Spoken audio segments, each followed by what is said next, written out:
سرحد بلوچستان یا رخشان زمین یکی از 5 نواحی بلوچستان را شامل می شود. ناحیه سرحد شامل زابل و زاهدان تا انتهای خاش و سراوان است. طوایف ساکن سرحد زمین.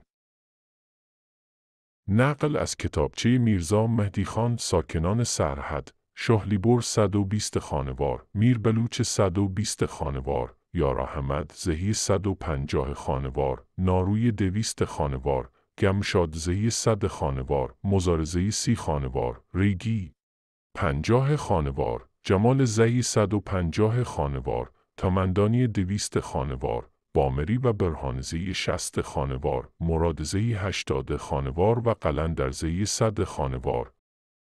اعتمادالسلطنه: طوایف تومندانی شهلی برکورد، یاراحمد زهی نارویی، ریگی مرادزهی را به عنوان اولین طوایف سرحد نام برده است.